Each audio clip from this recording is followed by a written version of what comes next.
श्रीमद् भगवद गीता अध्याय 4 श्लोक 38। तो श्लोक 37 में हमने जाना था कि जिस प्रकार से अग्नि लकड़ी को जला के भस्म करती है, उसी तरह से ज्ञान रूपी अग्नि में जो हमारे कर्मों का फल होता है वो जलकर भस्म हो जाता है। और आज के श्लोक में हम जानेंगे मात्र ज्ञान ही है जो पवित्र करता है। योग सिद्ध पुरुष काल के माध्यम से निरंतर स्वयं को जानते हैं।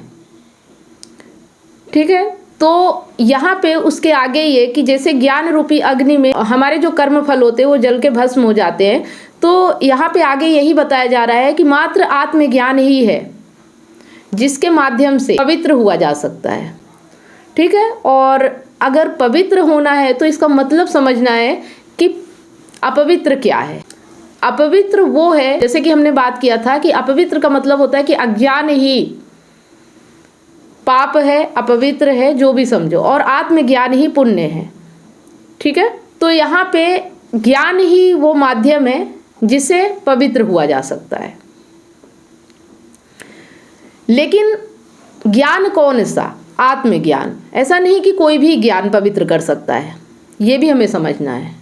ठीक है, तो यहाँ पे हमें अपने आप को निरंतर देखते जाना है, अपने कर्मों को, करने वाला कौन है और क्या हो रहा है, इस चीज को देखना ही आत्मज्ञान कहलाता है। लेकिन अगर देखने वाला अहंकार है तो वो सिर्फ अनुभव करता है चीजों का। ठीक है, मतलब उसे अनुभव होता है। अगर अनुभव हो रहा है तो अहंकार देख रहा है, क्योंकि सत्य को कोई अनुभव नहीं होता, सत्य अवलोकन करता है। आ रही समझ में बात? सही है। मतलब अगर अहंकार ही अपने आप में दृष्टा रहेगा तो वो सिर्फ अनुभव करेगा। जैसे हम किसी चीज को देखते हैं तो उसका हमें अनुभव होता है, इसका मतलब हमारा केंद्र अहंकार है, क्योंकि अहंकार कामना होती है और जब कामना पूरी होती है तो उसका वो अनुभव करता है।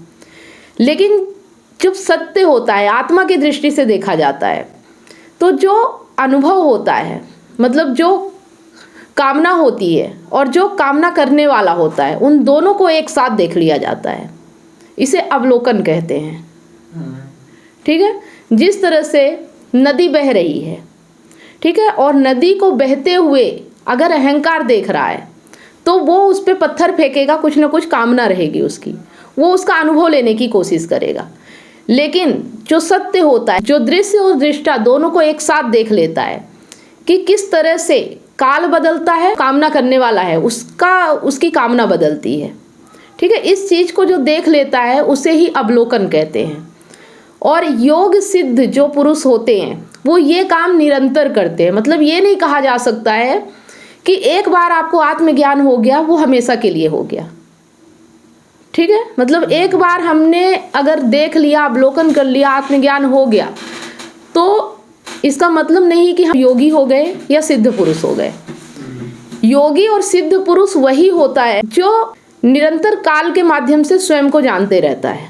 तो यहाँ पे कुछ लोग हमें ऐसा बोलते हैं कि हमें ईश्वर का अनुभव हो गया, सत्य का अनुभव हो गया, हमने ये देख लिया, तो ये समझ जाओ कि उन्हें अभी खुद का भी ज्ञान नहीं है, क्योंकि इन चीज़ों का अनुभव नहीं हो सकता। और ये अहंकार की बहुत बड़ी साजिश होती है, चाल होती है, क्यों अपने आप को बिना मिटाए, अपने आप को बनाए रखते हुए बोलता है कि मैं आत्मा का अनुभव कर लूँगा, है ना। जहाँ वो बोलता है कि अनुभव, वहीं समझ जाओ कि ये एक अहंकार की चाल है, साजिश है।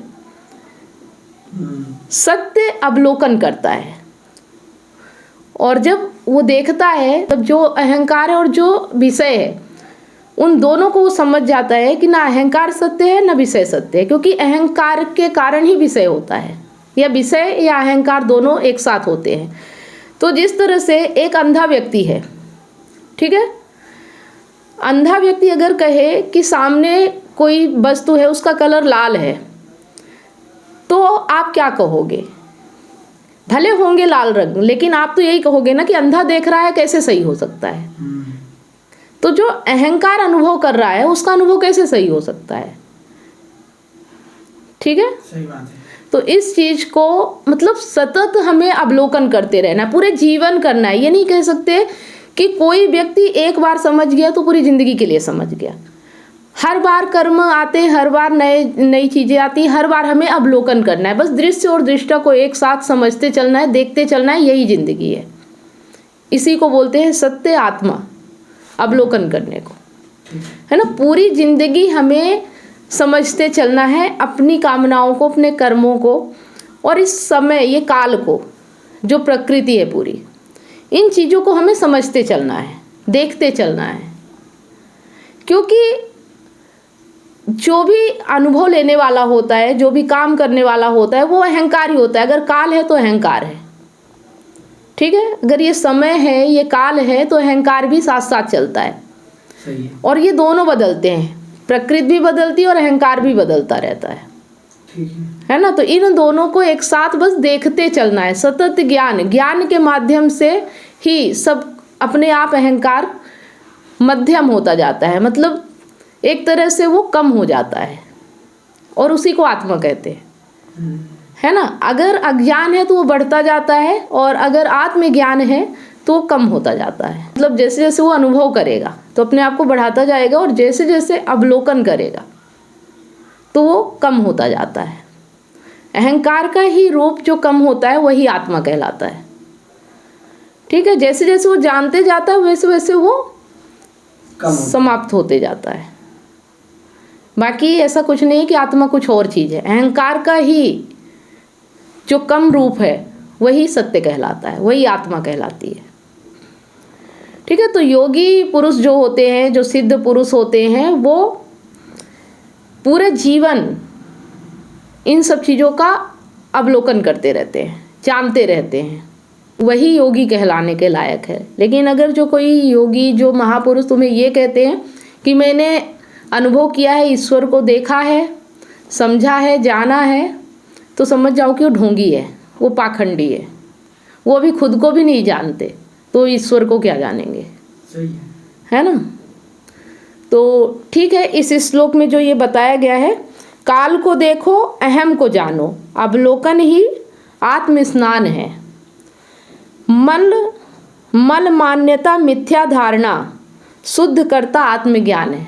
जो भी ये धारणाएं हैं, जो भी पाखंड है, इन सब को सिर्फ आत्मज्ञान ही शुद्ध करता है, ठीक है जी।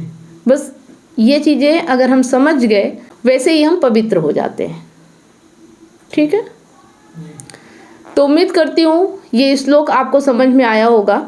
अगर ये श्लोक समझ में आया है तो कमेंट करके ज़रूर बताएं। अगर कोई सवाल है तो भी कमेंट के माध्यम से पूछ सकते हैं। वीडियो अच्छा लगा तो लाइक करें, ज़्यादा से ज़्यादा इसे शेयर करें। मिलते हैं नेक्स्ट वीडियो में, तब तक आप सभी लोगों को वीडियो अंत तक देखने के लिए बहुत बहुत धन्यवाद।